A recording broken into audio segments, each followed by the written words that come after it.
Welcome back to Hoops HD, everybody. Woohoo. It is Wednesday evening, November 30th, or a little after 9:30 p.m. Eastern, which means it's time for the Under the Radar podcast. I'm your host, Chad Sherwood, joined by David Griggs and David Dorman. Griggs is over there, Dorman's over there, whatever Yeah. direction everyone is. Uh, for our Under the Radar, and well, before I keep babbling on anymore, Griggs, why don't you tell me what Under the Radar is? In short, if you're new to the show, and you may be because it looks like we're picking up more and more new people every First of all, week. where have you been if you're new to the show, right? Yeah, if you're new to the show, where have you been? Well, what makes you think we want you now?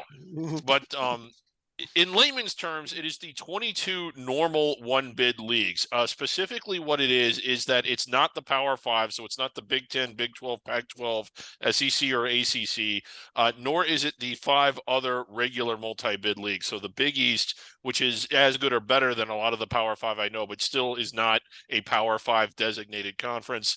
The Mountain West, the West Coast, the Atlantic 10, although maybe not this year. And the American. I was going to say I always missed one. It's the other 22 leagues. There is another disqualifier, although no one meets it now, and that's that any team that gets into the AP or coaches top 25 is not considered under the radar. That's that individual team. There's Right. Yeah. also, so we're going to be hitting all those 22 leagues, a couple other teams at the end. We've got some mythical conferences we like to discuss at the end of this show, even though they may involve Yes. some not under the radar teams. But we do like to start these shows off each week with a feature conference. A conference we'll spend a little extra time on. We start the show off on. Then after that, we'll go through the rest of them in alphabetical order. And I get to pick the feature conference every week because it's my screen share. Uh, and, uh, Yeah. and this week's feature conference is going to be Conference USA, which is loading on the screen right now. There it is, CUSA. Uh, Conference off to a pretty good and a pretty interesting start so far, I think. And not really talking so much about that Middle Tennessee team at the top there. They just suffered a loss today, a tough game, but a loss at St. Bonaventure. I'm really talking about the next three teams after them in that standings right there, Griggs, FAU, Western Kentucky, and UAB especially. Yeah. I'll start with UAB. They were a team that coming into the year, I think we all had high expectations for, and were even thinking was a solid top 40 team. I know you had them inside the bubble, not just in your field, but I think on the 9 or 10 line of your preseason bracket. We were speculating they could get ranked in the top 25 before the end of the year, and they still could. They did have the loss to Toledo out at the Barstools Classic, but that's their only loss. And they've looked pretty good then. Out of all three of these teams, I think they have the highest ceiling. Florida Atlantic, perhaps the biggest surprise. They do have the win against Florida, but I'm starting to wonder how much credit they're ultimately going to end up getting for that in the end. Yeah, well, Dorman, the FAU, Western Kentucky also, maybe haven't looked that great, but 6-1. 6-1 is 6-1, is it not? 6-1 is 6-1. The only loss I believe was Akron. Mhm. Nothing wrong with that. They beat Tulane, who a bunch of us on the show are high on. But that's been it as far as being tested. For the long run, though, I'm bullish on Western Kentucky. I think they're going to have a good year, and they'll be right there, top 2 or 3 in this conference. Yeah, I know those are the three you wanted to focus on, Chad, but since it's the It's a creature conference. feature We can talk about all yeah. 11 of them. Let's do 5 minutes on Rice. Go ahead. Well, okay, we're not going to talk about Rice. Rice still amazingly. One of the No, things I'd like to point out, this is unusual for an under the radar league every single one of them. post Look at it. November. Every team with a winning record against D1 teams, with the exception of two, and neither team is below 500. That's the Runners, San Antonio, and FIU. But Charlotte getting a really big win against their big rival Davidson last Okay. night I on the thought you wanted road. to talk a little North Texas here, but we'll get back to but so let's Well, jump. it's just sort of going rapid fire here. Let's go North Texas Okay. then. Go. Well, no, I actually wanted to go Charlotte. I thought you were going North Texas, but Okay, no. Well, let's go Charlotte because that win last night, uh, Yeah. against the rivals Davidson. yeah. Last second shot by Jordan Threadgill in overtime, where Charlotte actually had a shot. I think it was a Threadgill shot that missed. Got the offensive rebound, had another shot, got another offensive rebound, and finally, I think on the third or fourth shot, Threadgill, which ended up being at the buzzer beater, wins the game for Charlotte. It was just a great win. Find the highlights out there on Twitter. But Yeah. I think I got to take a moment here to congratulate Charlotte as well with this rivalry win. Now, we've been touting the Beehive Conference and the Old Ochre bucket that Yeah. they get for a couple of years now. But I think I found There's a the bet. Ochre bucket. Yeah. I Are you found a talking about better. the Hornets Nest I trophy? found a better trophy. This is now my new favorite trophy. This is what Wow. Charlotte won last night by defeating Davidson. Okay. This has been around for the Charlotte Davidson rivalry is one of those that's really heated within the city limits of Charlotte between the two fan bases. But it hasn't really resonated. This is not a joke. This is the real trophy. No, that is the real trophy. That is absolutely what you win. A big replica of a piece of crap. It's supposed to be. It's a hornet's nest. It's supposed to be a hornet's nest. Yeah, it's supposed to be a hornet's nest, but it really just looks like a big elephant turd. So congratulations to the Charlotte 49ers. For the next year, you get a giant turd in your trophy case. They also beat Boise State. They actually have some good wins. This team may be solid all year long. Beating Boise was impressive to me. Yeah, they've been Boise, they've been Tulsa. There's the road one at Davidson. Yeah. Lost to Detroit Mercy, but they do kind of have a who they play. They play again next week with that one, but yeah, a lot of good teams in this league, and this is a league that I think we thought was getting diced up with realignment. At least the basketball side of it, it's one division. It's really I think this is the most compelling Conference USA we've had since it was arguably not an under the radar conference in the days of Louisville, Memphis. I mean, it isn't quite that good. Look at this league. It is a good league. I like it. The only problem is we're only going to have this for 1 year because I know we're losing a bunch more of these teams now to the American next season. But I agree. I think, even though they got some teams that got rid of included a Southern Miss team that's off to a great start. We'll be talking about them in a little while. I really do think that this league is a lot more intriguing with this smaller format, though. Dorman, do you agree with me? Absolutely. I didn't like with the sides, and it was too much. I agree with you. And these records are proof. This conference is very solid. Louisiana Tech has looked good at times. Texas San Antonio. There's not going to be many easy gimme wins in this conference. No, there won't. Let's take a quick look at the upcoming schedule this week. We've got Western Kentucky is playing tonight. I don't know if we have a score update on that, do we? They were winning last They I are saw. up 10 currently. Okay, yeah. Oh, I've got them up 4 with about 2 minutes left, but they are playing tonight. And again, adding another road win, we've got if they hold on, Yeah, the second leg of that UTEP New Mexico State rivalry also tonight. UTEP, we didn't talk about them. They only have 1 loss. And I know that they sort of went to the pastry cart, but if they go to New Mexico State and win that one on the road, you got to start paying attention to them. Yeah, they are down 8 as we record this, but it's still fairly early in the game there. Florida Atlantic has a trip to Eastern Michigan coming up this week. UAB in-state rivalry there, at least against South Alabama, even though there's a home game. Rice at in-state rivalry against Prairie View tonight. Do we have a score update on that one? Prairie View has the lead, had the lead at halftime. They lost the lead. Rice up 2, 5 minutes to go. There we go. All right. For everybody that's watching this on tomorrow morning on tape delay, we're telling you mid-game scores of games that are going final. As we record this, Indiana up 10-8 on North Carolina, 12-16 left to go in the first half. A real under the radar update there. America East Conference. God, let's just start over. Oh my God, we're so far off the rip. Here's the America East. We'll go through the rest of the leagues here. And the story out of the America East last week, Dorman, was Bryant going to Syracuse. A little bit of a slap fight there, but Bryant picks up the win. Bryant looked, Bryant played the part. I know people are down on Syracuse, but when a team from the America East goes to the Dome in Syracuse and walks out there with a win, it's impressive to me. Bryant's got a solid team. They got the guard transfer from St. Peter's. His name's escaping me at the minute, but he gives them good, solid guard depth. They're really well coached, and they beat Syracuse that night. That was no fluke. I know Vermont's record right now looks not great, obviously at 2-7, but they really, for the first time in a while, tested themselves. So I think as the season goes on, in conference especially, they'll rise to the top. But I think Bryant is actually the best team right now in the America East. I agree I with you, especially agree with you there. with Vermont. They played back-to-back games over the weekend. Close game loss to Wilmington. They got blown out by Long Beach. It's a good Long Beach team, but still, losing by St. 20. Mary's.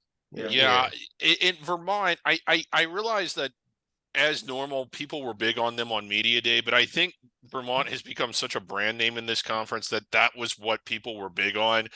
When you've actually seen them play, and 9 games is not a small sample size, they have not looked as good as Lowell or Bryant, especially not Bryant.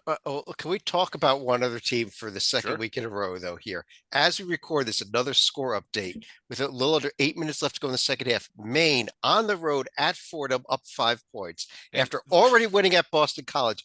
We may be sitting through the greatest season in Maine basketball history right this year. We Whack might arrows. be. All right. They're 4-2. They're about to go 5-2 with wins at 2 not under the radar Yeah. teams. In Fordham, Is it typically- first? Is 6-1? Yeah, 6-1. Yeah. Yeah. Normally terrible. This year might not be, but if they lose to Maine, but our good friend Lee Del Vecchio, I don't know if he can handle it.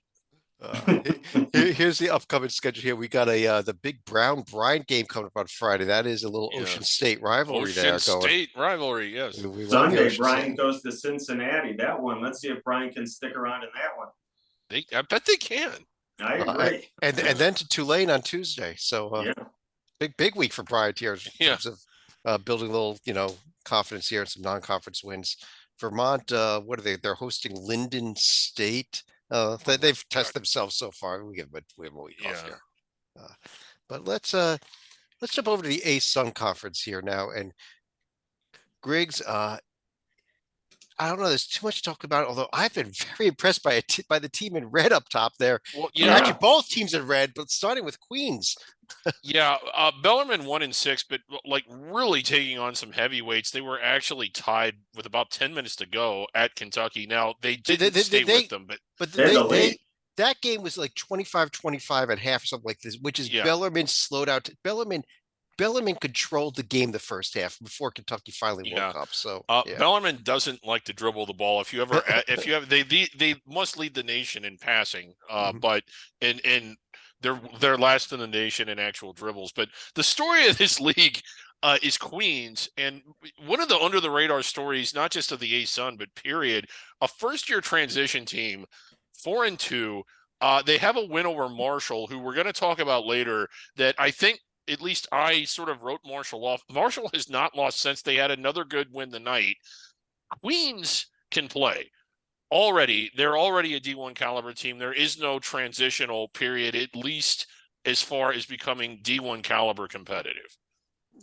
And when you look at the rest of this league, though, Dorman, we like Liberty going in. I mean, they've 4-3, but are they the best team? Gulf Coast has the win at USC. At least when we talk about the postseason eligible teams of this conference. Yeah. Florida Gulf Coast has looked good, really good at times. Lipscomb's really good, really played well. Some good big games, only losing to some major competition. I believe it was Notre Dame. They lost in Notre Dame, but they were competitive. Eastern Kentucky, I thought coming into the season would be around the top of this conference. We'll see. Hasn't looked great so far, but there are some good teams, and I'm with Griggs. Queens has looked really, really good. I hate the transitional rules and the postseason and all that. Get rid of it. Once you're in D1, you're in D1. Let them go. Yeah. Well, here's the rest. Here's the upcoming schedule in this conference. As you see here, a couple of interesting games at Eastern Kentucky. You just mentioned at James Madison, an interesting game coming up on Friday night there. Queens hosting is going to have some pain on Saturday, apparently. Yeah. I just noticed this one. Bellarmine, we talked about like how they've played a ridiculous schedule. Hosting Alice Lloyd, I guess. And then following it up 2 days later with Wabash. So yeah. They're taking this week off. Yeah. In-state rivalry here, Stetson and Florida. Stetson might be favored in that game. Yep. They might be. Don't count out the Headers had one. Headers are a storied team too. So them and Florida Gulf Coast with some decent wins. Yeah. Well, Stetson could be the team of the state of Florida. Didn't they already beat Florida State? Now they're going Yeah. for the sweep. Right. Yeah. Yeah. Let's jump over to the Big Sky Conference, Dorman, where unlike Conference USA, we do not have a single team with a winning record, even overall or against D1. None. Correct. Teams have taken plenty of losses.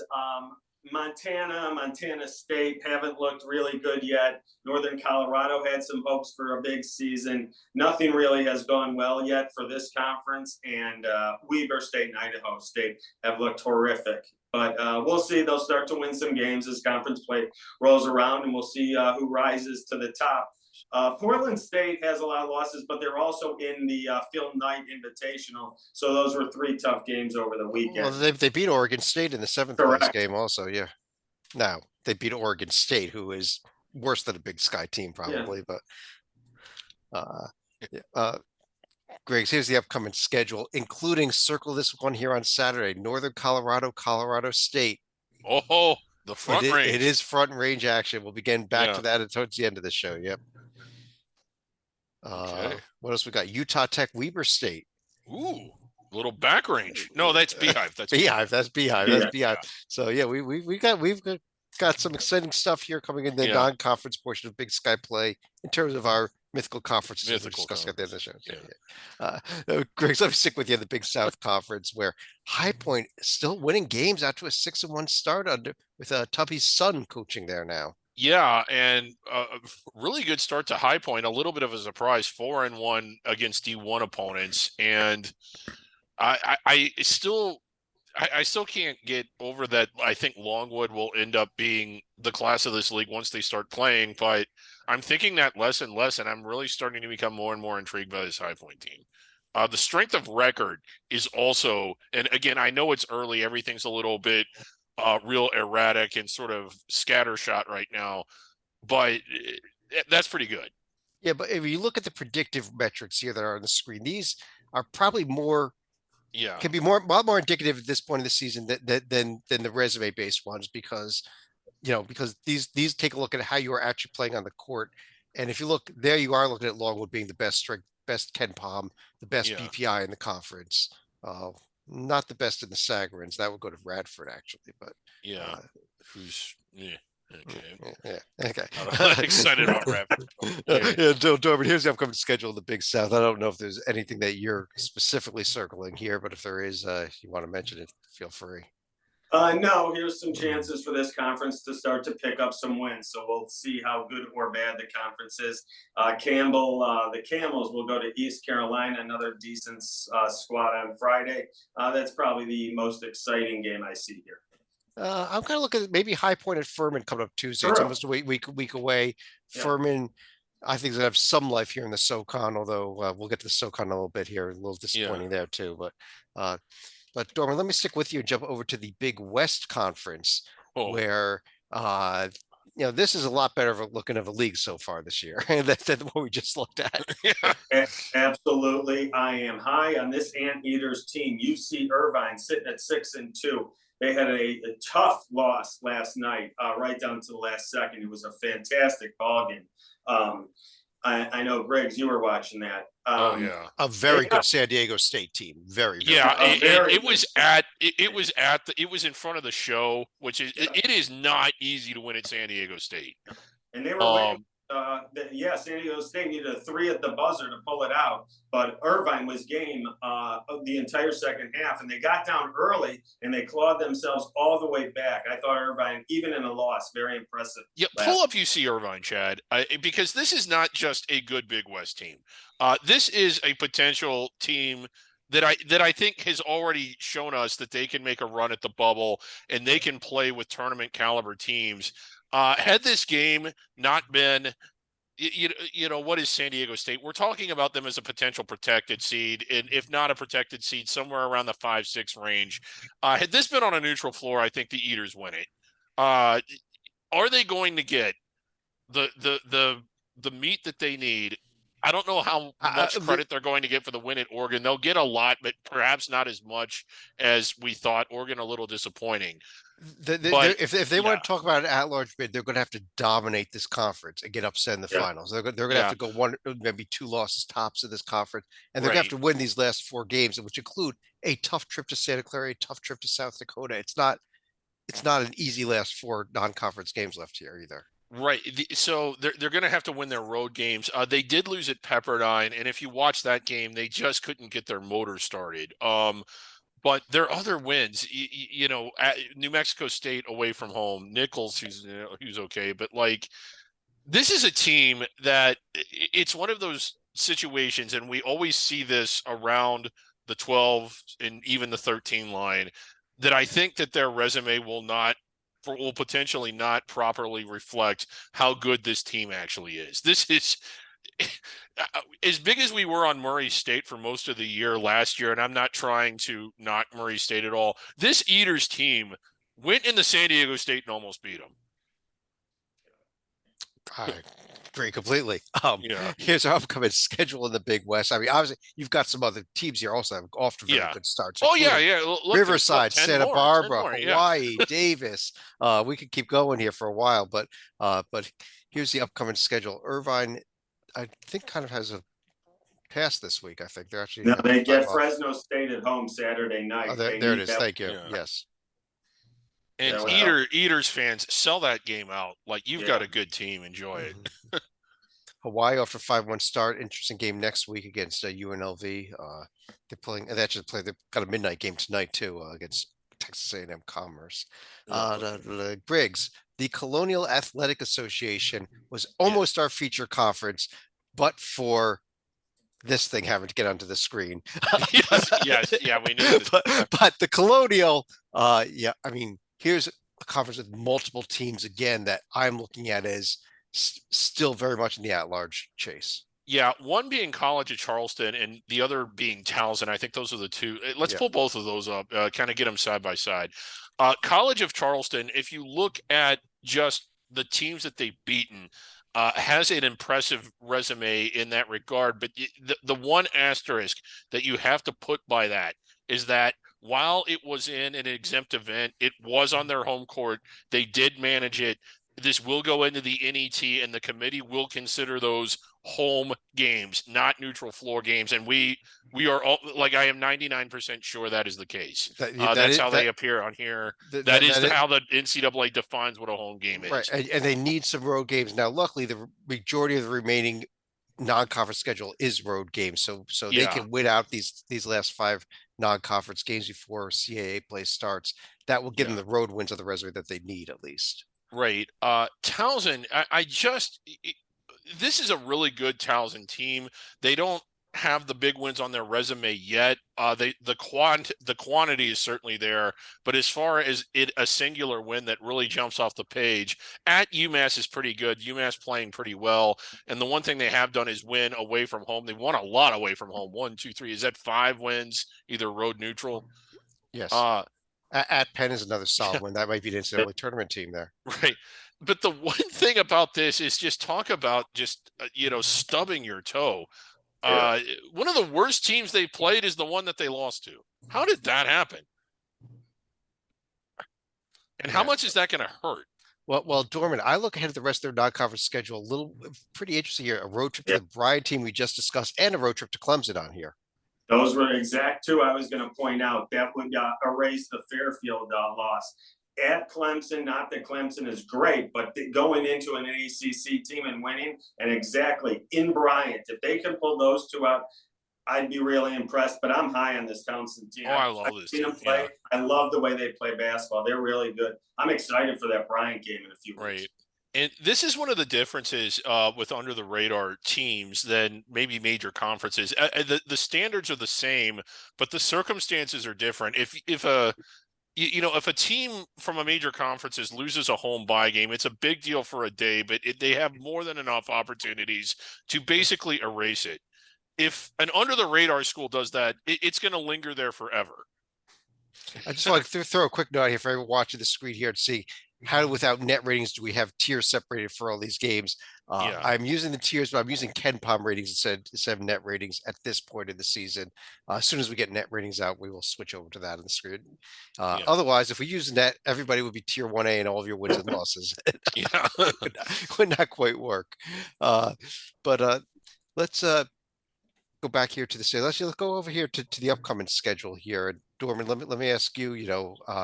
Other games we just spoke. Anybody else you're looking at here? Are any other games you're looking at, maybe even beyond the Charleston and Towson's? Northeasterns look terrible. They get a chance in Yeah. Georgia Tech over the weekend. College of Charleston is going to the Citadel. That's a rivalry, right? Yeah. That's a Yeah. crosstown Well, rivalry. It's a crosstown matchup. Did they win one? Do they win one of these? Nah. Oh, I don't know what the, oh my God. I'd forgotten how ridiculous that thing looked. Howard and Hampton. That is the battle for the real HU. That is the that's a rivalry game every season as well. Yeah, maybe Do circle they have that that? Do they have a trophy that's the letter H? No, they've got one of these also. Let's Dorman, let me ask you about the Horizon League. Let's switch conferences. Here's the Horizon League standings. The Horizon League off to another bad start after a really disappointing year last year. Yeah, they're up to their same old tricks, like you said, as last year. This Wright State team, to me, so far, as some of what I've seen, is probably the best, probably the most talented. They've clearly, their schedule has been rather easy on that side, but I haven't seen much impressive basketball from this conference and from this records you can see there. But if you were asking who I'm high on, probably Wright State. I'll tell you, I got to give a little shout out to Milwaukee. Went 3-0 in this event they hosted Saturday Yeah, they and Sunday. did. Now they were UC Da- hosting it, but yeah. UC Davis, BU, and SEMO. I mean, not the greatest competition, but this Milwaukee team was horrible last year. Yeah, oh my God, yeah. So little big step up, I think, so far off of where they were last season for Milwaukee. So at least a shout out to them, I think, is worthwhile. Upcoming this week here, Griggs, we've got conference play starting here tomorrow night with Bobby Moe at Wright State, Milwaukee Green Bay, Detroit Mercy at Fort Wayne, and you got to keep a watch on Antoine Davis, who is I think he currently has and is extending the NCAA record for the most consecutive games in double figures scoring wise. So that is just amazing scoring. Well, I think the feature game is the one between Wright State and Youngstown State. Those are two teams that we like coming into the year. I think by comparison to the rest of the league, it's two teams we like the most. You kind of wish this conference used to did things the way they used to when it came to their tournament, but it's not at a predetermined site. So really, it doesn't have the same feel to it that, big games in the Big South or the Northeast or that one feel, but still a big game nonetheless. Right. All right. Let's Grace, let me stick with you. Jump over to the Ivy League. I mentioned a little bit of Penn earlier, but Penn is not really the story in this conference. No, they're not. Yale has looked really good, and I know that one of the games that impressed me the most was the one that they lost. They go out to Colorado, who now again, if you only watch under the radar schools and don't pay attention to the power conferences, you don't know if Colorado's going to, go to Gonzaga and win by 30 if they're going to lose at home to a D3 team, the way they've been this year. But it's not easy to win out there. Yale went out there, was in the game the entire game. I thought they played really well. I haven't seen anybody else really in any game, and nothing against Harvard, Princeton. They're both off to good starts. Yale has clearly been the most impressive team to me. Dorman, any other thoughts? I mean, I think I agree with him completely. I don't know. I agree with Grace completely. Let's see, this Harvard team gets a shot at UMass later. Yeah, there it is. Yeah, it's a shot at UMass Friday night. So we'll see how good they are. They've shown they can be okay. But I'm with Griggs. Yale has looked really impressive to me so far. But next is Cornell. Yeah, Penn Butler better watch out. It's a good Yale team. Yeah. As I say, Penn getting some Big Five action in as we record this. They're up on St. Joe's. They got LaSalle coming up Saturday as well. So, and Villanova then Wednesday. So Big 5 week. And then circle next Wednesday, Brown at Rhode Island. Some more of that Ocean State. Yeah. The Ocean State tournament. Ocean Oh, State we need to tournament bring that back. Dorman, the Metro Atlantic Conference, where Quinnipiac finally suffered their first loss of the season, a 2-point loss to Hofstra on Sunday. Yeah, they played really well. Nothing terrible about losing to Hofstra. I think Hofstra is one of the better under the radar teams this year. St. Peter's, even without coach Shaheen Holloway, up to its old tricks, off to a nice start. And Siena actually looked very good over the weekend in the Mickey Mouse tournament down there in Orlando. Played really well. Seton Hall, they beat by 5. That was more than 5. They really, really beat them bad. And Seton Hall had no answers. And then there's that Iona team with Patino. Only played 4 games so far. There are high hopes for Iona this year. Let's see where they can get. Yeah, that was a tough game against Santa Clara. They had to go out to Las Vegas to play Santa Clara in that game. They did lose by 10. It was a very late start. But I still think this Iona team at the end of the day will end up being the team to beat in this conference. I think so too. Because their losses were fairly tough games to win. And as fun as Quinnipiac has been, I just don't think that it's going. I think that will burn out and that Iona will sprint past them.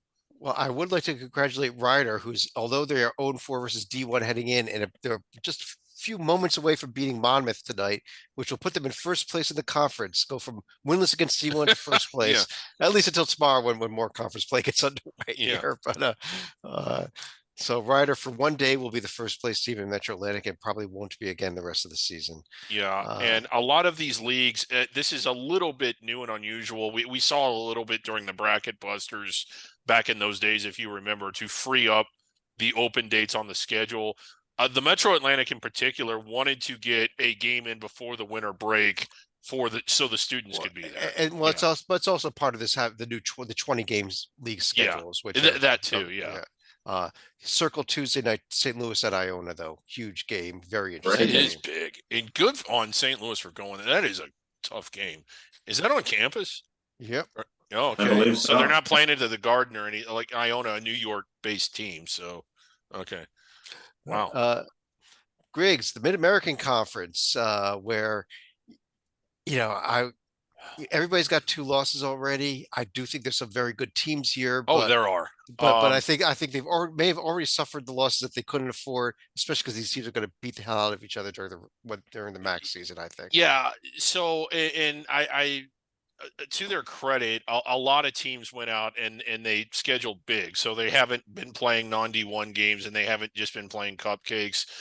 Kent State, one of their losses was one of their 2 losses was at Houston, and it was a game where they actually had a lead with less than a minute to go. It was a tremendous, at least especially defensive effort, and Toledo just inexplicably not doing well in their multi-team event, the MTE. But they have a win over UAB. Akron is off to a tough start, but they've played a tough schedule, although not a very good loss tonight. They lost to Marshall. Marshall's a decent team, but not and Marshall's a decent team. And it was on the road. But between Kent State, Akron, and Toledo, I think that they're all really good. And they both have 2 losses, but like Kent State went to Houston. Nobody's going to win at Houston this year. All right. Upcoming schedule here for this conference is on the screen now. I see the bodies in Buffalo and a little Western New York Big 4 action there. And Kent State going to Gonzaga, Dorman. You taking Kent State in that game? I'm not taking Kent State in that game, but I think that game could be very close. Like Greg said, Kent State and Toledo are my 2 top teams in this conference. Gonzaga better be ready and focused. Few should have them focused after a few drops games. But Kent State is a very good ball club. They can play with Gonzaga. They'll be happy to run up and down the court with them. They're not going to be intimidated. I don't think they will be either. They weren't by Houston. Who's better than Gonzaga? So I agree. A couple updates before we go on. We were talking about Conference USA at the start of the show. Rice did barely hold off on the win in Prairie View. Western Kentucky barely held off to win, but did win at Austin Peay by a point. And over in the America East, Fordham came back and Maine did suffer their third loss of the season. So much for that great Black Bears season. Yeah, it's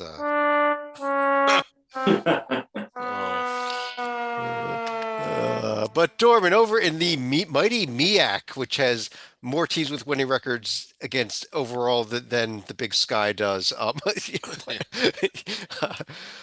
Is there, a conference that Norfolk would State is okay. Norfolk State. Sorry, Norfolk State is solid. Their only losses are Baylor, UCLA, and Houston.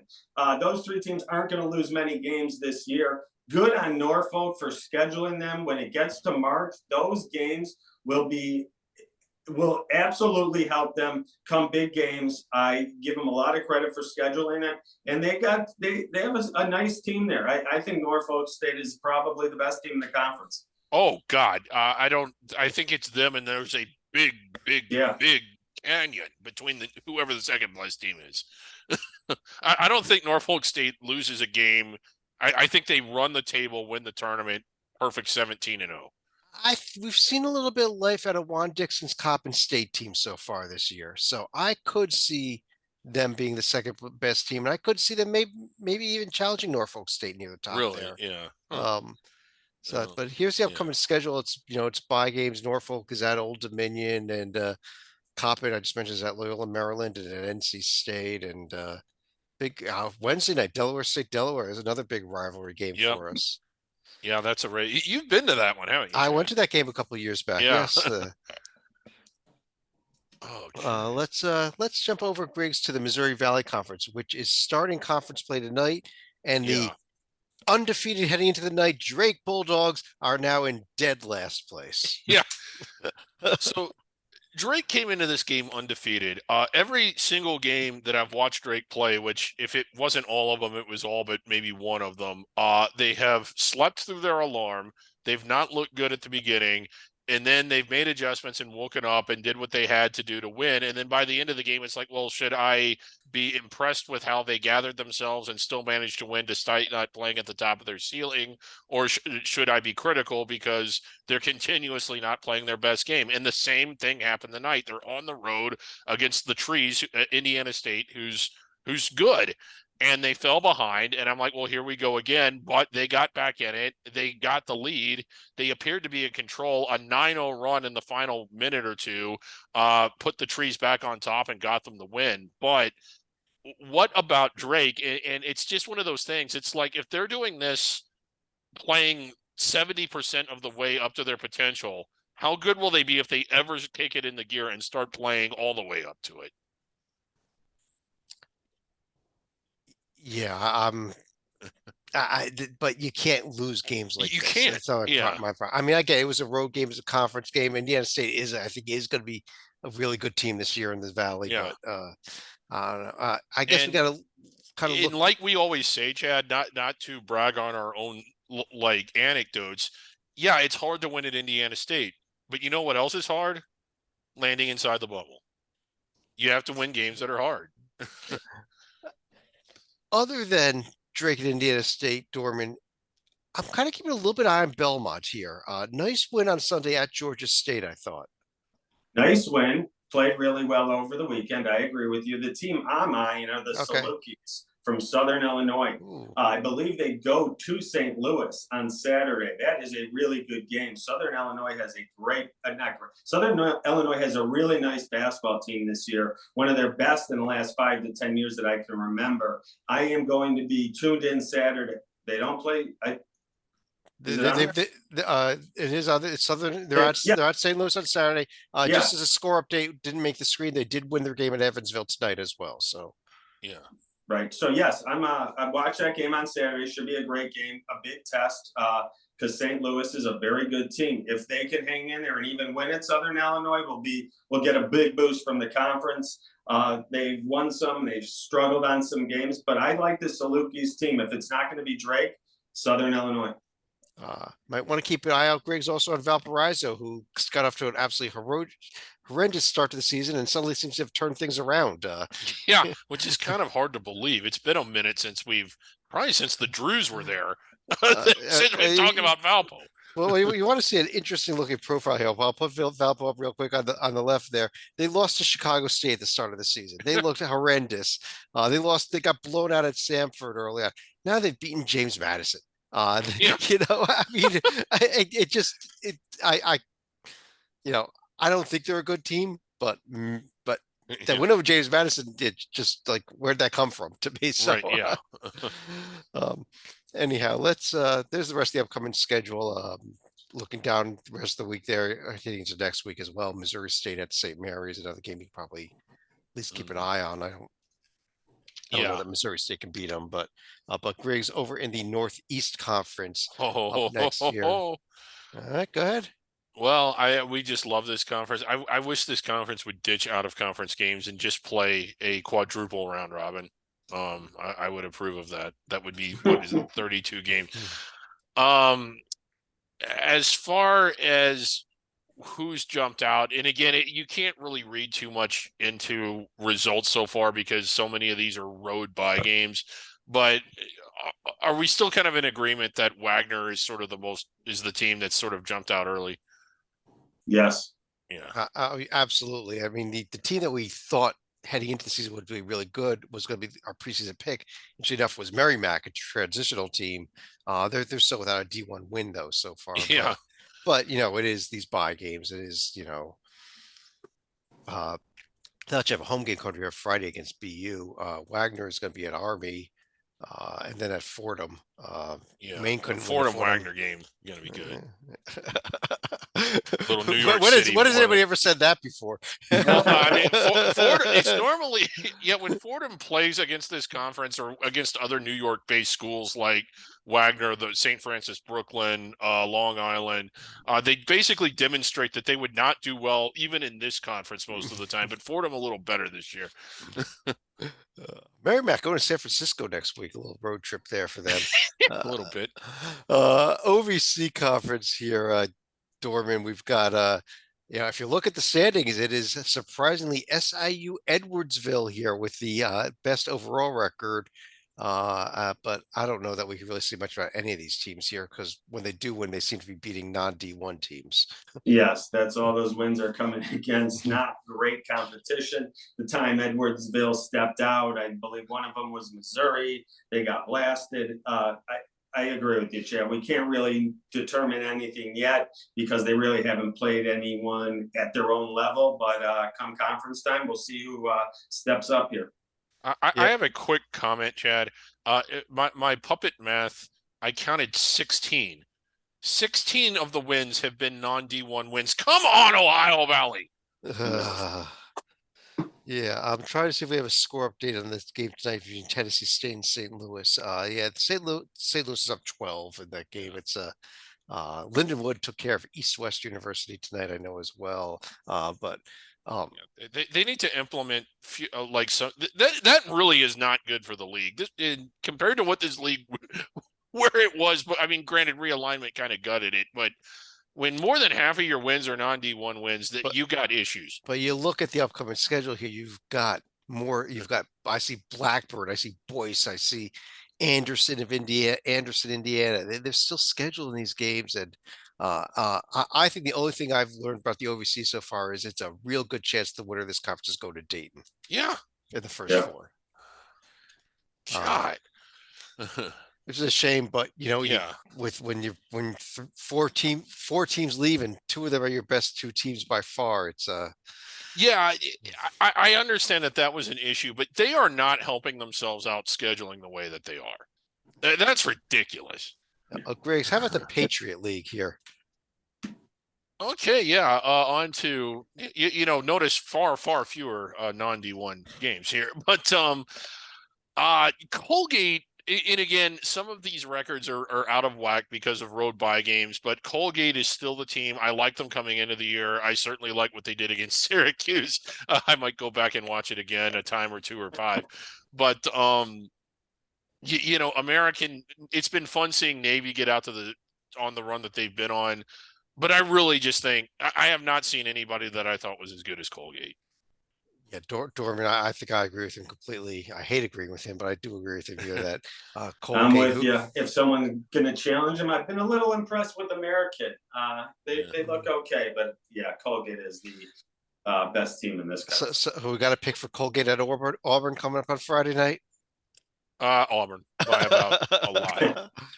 I wouldn't be surprised if they hung in there with them. I would not Yeah. be shocked. Northwestern did. Yeah, they did.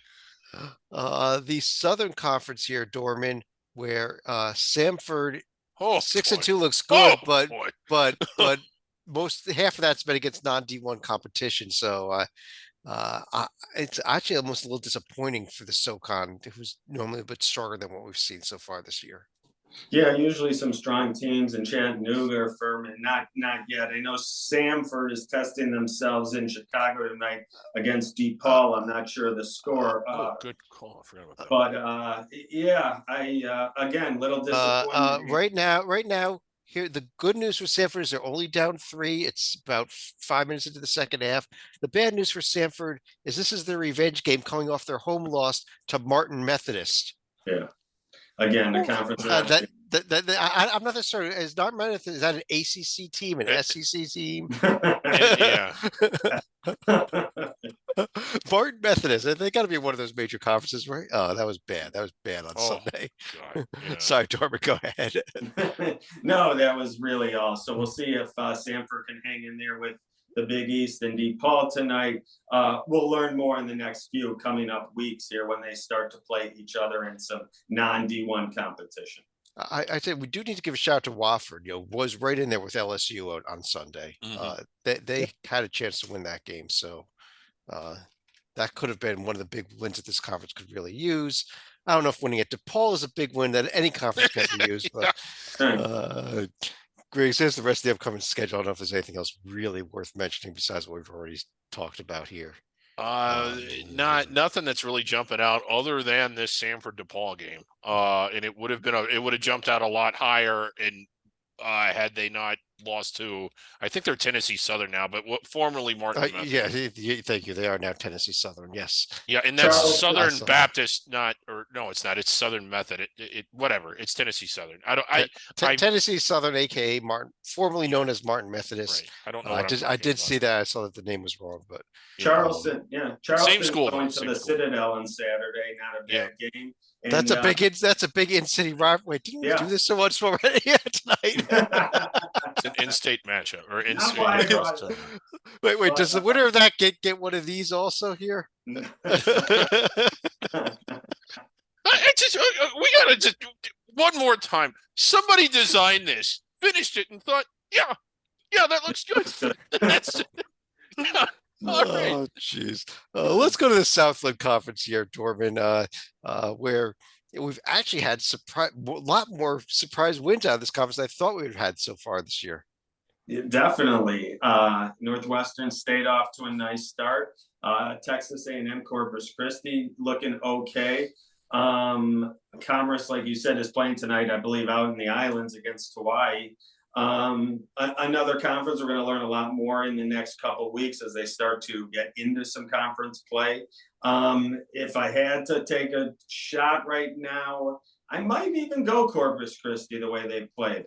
Yeah, I like them. Yeah.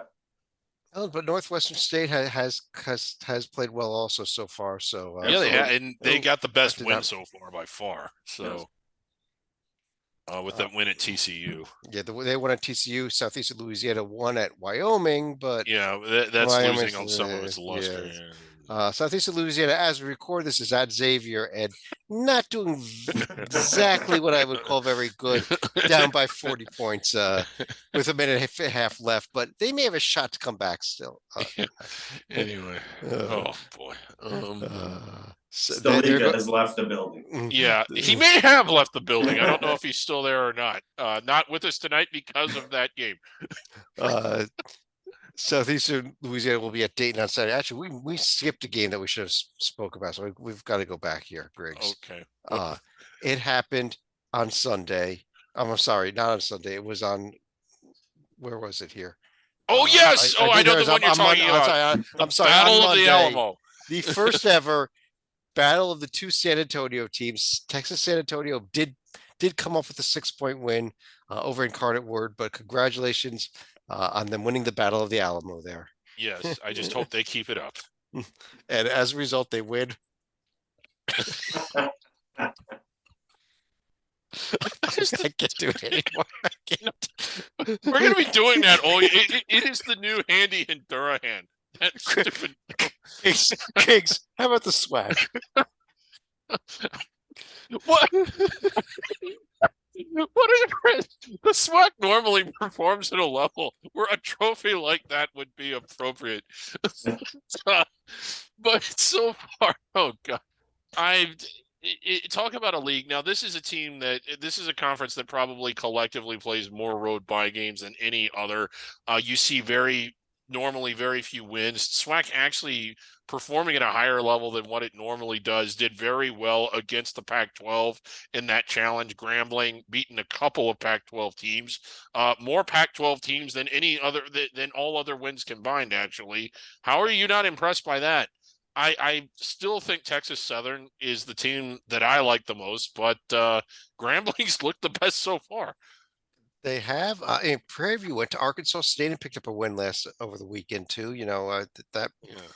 They were playing in Rice earlier this evening, and they had a lead at halftime. I don't know what happened there. Yeah, Rice did win that by 8 there. But they were in the game. Yes, they were. Here's the upcoming schedule. That Florida FAMU game, that was a 40-point win for a bad Florida team over FAMU. So yeah. There's the rest of the upcoming schedule here. Some bye games in there. Jackson State going to SMU and TCU, for example. But Dorman going to Grambling. Yeah. Dorman, how about the Summit League? Yeah, the Summit League, usually a solid conference. Denver off to a really good start. I know last week I saw them play the Citadel. It was close, but in the end they took it. St. Thomas on their transition have also off to a decent start. That's crazy. Yeah. That's just really good. When you the difference in competition is a lot. It's big. And when you can come into Division I basketball and put up wins, like I don't care who you're playing, I'm impressed. They're doing a good job there. Yeah, a quick note on St. Thomas. We have written about this. It's a 5-year transition instead of the regular 4 because they came up from D3, but already with transitioning from D3 straight into D1, the fact that they've won 5 D1 games against anybody, just to echo what Dorman just said, that's pretty good. Yeah, I would say the one big disappointing thing about this conference so far has been North Dakota State, really a perennial power in this conference. Oh, they've crashed without a D1 win. It's not like they're just losing bye games. I mean, yeah, they lost at New Mexico. That's a tough place to win, but you lost the game to Jacksonville State on a neutral court, to Northern Colorado. These are games that you probably we typically see them win. I'll put it that way. Yeah. And again, South Dakota State, despite being 3-4, I still really like them. I think that once they get into the league, they're going to do really well. A lot of the games that they've lost have been to just. It's more of a reflection of their schedule than it is how good they are. That 3-4 record. Are you a little disappointed in the Yotes? You and I were both kind of excited about them. They've kind of swung and missed a few times. Yeah, well, Friday night, South Dakota State's got a chance. They're going to Kent State. Let's see if they can get the train back on the tracks here. They could pick up a big win there. Actually, a really interesting road trip. Kent State Friday night, at Alabama Saturday. Then it's the second time they've done that, and then they finished that, followed up by Tuesday going to Montana. They are putting on some miles on out there. And they've played back-to-back games before. I think this is the second time they've done that, and back-to-back games in different cities. So that 3-4 record is more indicative of the schedule and the travel than it is of how good South Dakota State is, because they're good. They're good. South Dakota, the Yotes, they're playing BYU on Saturday, and then they got a game at Air Force coming up Tuesday. Oral Roberts, cross city rivalry against Tulsa coming up on Saturday, right? Yeah, I think they win it. Tulsa's bad. Oral Roberts just won it. Yeah. This is never. Why haven't we done this before? This is not a new trophy. It's bad. Oh, Griggs, how about the Sun Belt Conference? Well, yeah, a lot to unpack here. Troy is good. Like Troy, 3-2 against D1 on in and of itself doesn't sound good, but they went into Arkansas and hung with them for what was it, 37, 38 minutes. They were right in there. Marshall, we sort of wrote them off, or I did, after they lost to Queens in their opener, but they haven't lost since. They won a pretty decent game tonight against, was it Kent State that they beat? They just won it. I just watched it. I can't remember who it was. Akron. Akron, Yeah. sorry. Oh God, I just got blasted out of the wrong end of the wagon wheel rivalry. Louisiana 6-1, a win at Louisiana Tech. JMU, we talked about them, or did we already? Like the loss against North Carolina, and then one other game. They lost that Valpo game over the weekend. which Yeah, was a the shocker, Valpo, and you're really holding your nose at that one. But yeah, and then Southern Miss unbeaten with a couple of really notable wins of their own. I like this league a lot. Yeah, Dorman. I mean, I think we still saw more losses this past week than we had in any other week out of this conference, but I still think it is a solid conference here. I agree. There's going to be this is going to be a great race all year long. I agree with Greg. Southern Miss is good. James Madison is going to be heard from Troy, like we already discussed. App State's not terrible. This is going to be a great race all season long. Watch the Sun Belt. Here's the upcoming schedule in the Sun Belt. Bunch of games were James Madison at Virginia Tuesday night. Let's see if Madison can hang. Yeah, Troy at San Diego State Monday night. That might be a little bit interesting as well. Yeah, that one might be. So another question I have about this is, do you see any teams that can get on or inside the bubble? Yeah, if Southern Miss goes undefeated, absolutely. Yeah, I think if they win out, they'll be there. At this point of the season, Griggs, quite honestly, if you have an undefeated team, they're on my bubble watch right now. Yeah, no matter, we're far enough into the season. So, talk to me again in a couple of weeks once they've lost a game. Okay.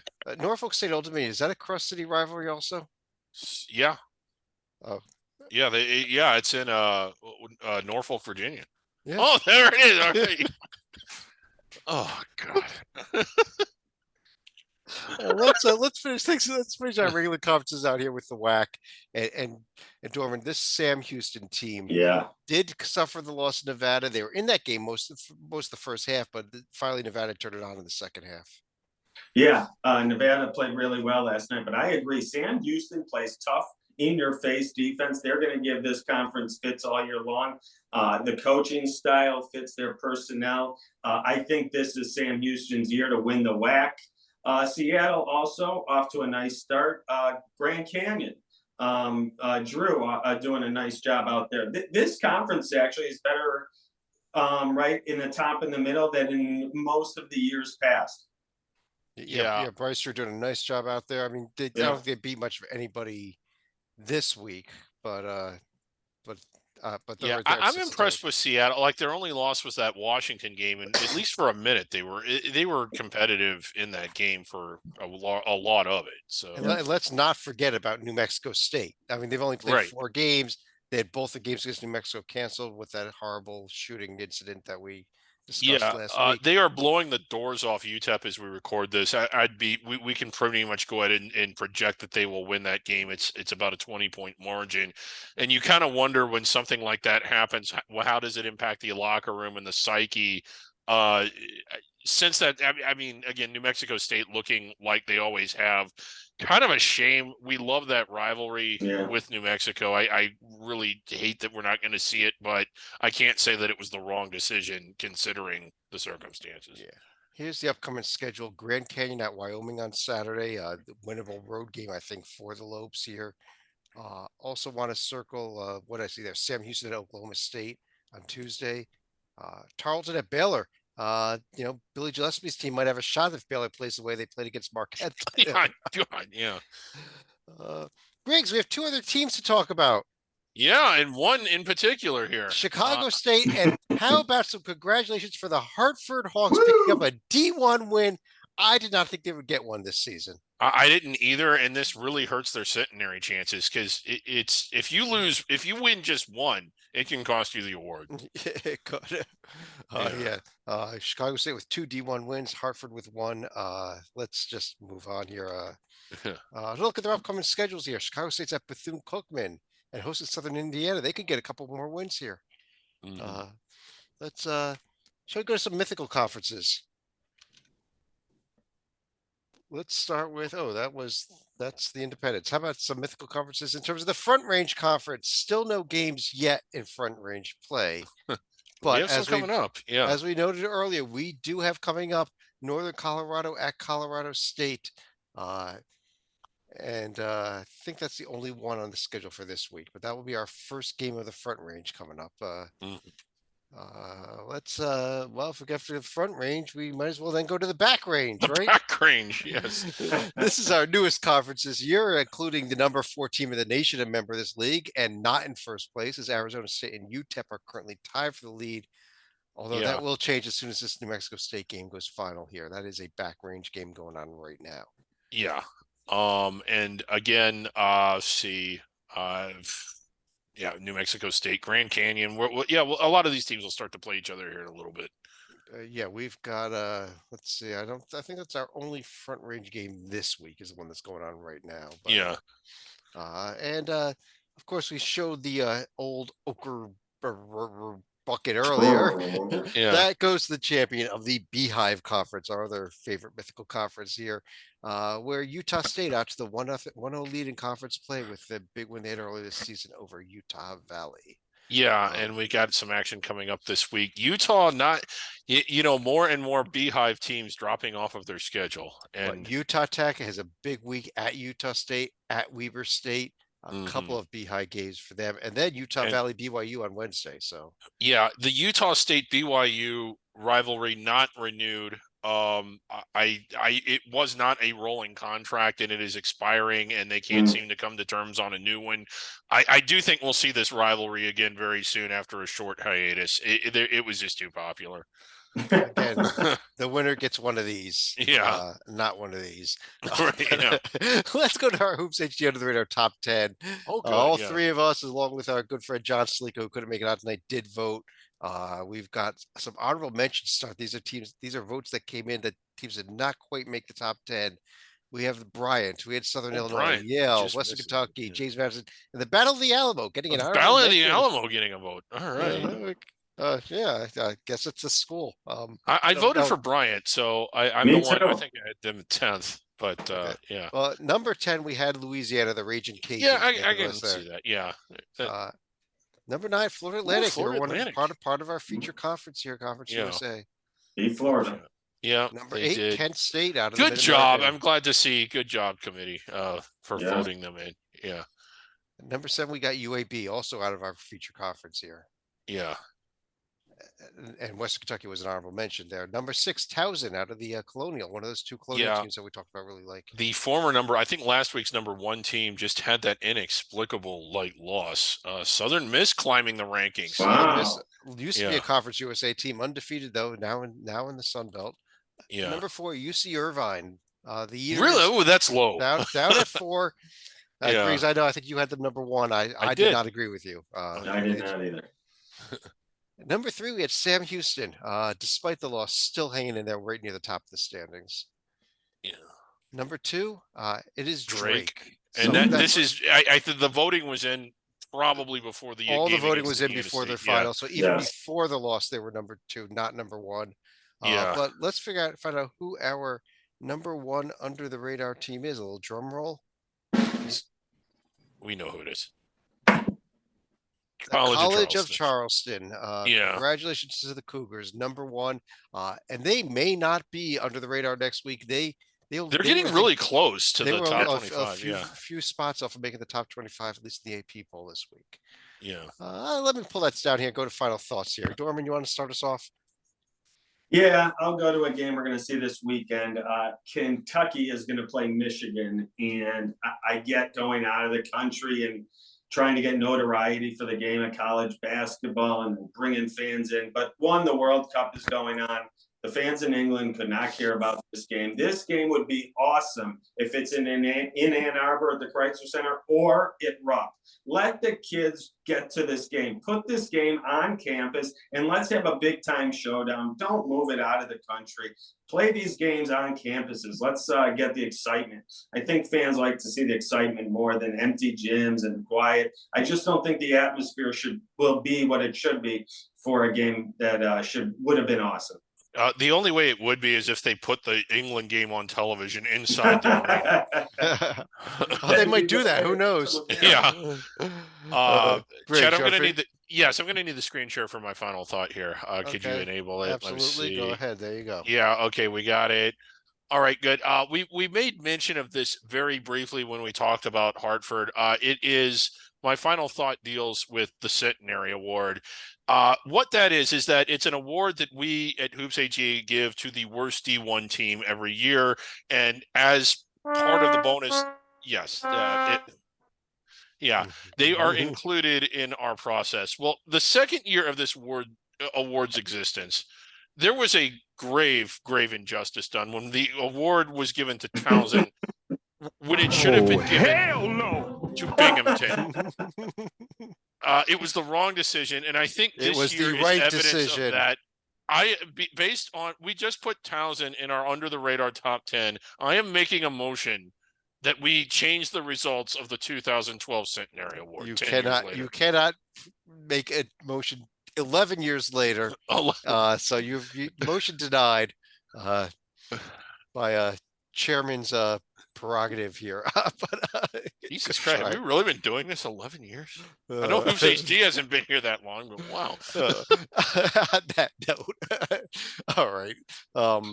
No more pictures of the trophy, at least maybe until next week. But on behalf of David Dorman, David Griggs, I'm Chad Sherwood. Thanks for joining us. We'll be back next week, Monday night with Hoops HD Report, Wednesday with Under the Radar. Till then, enjoy the games, everybody, and we'll talk to you again real soon.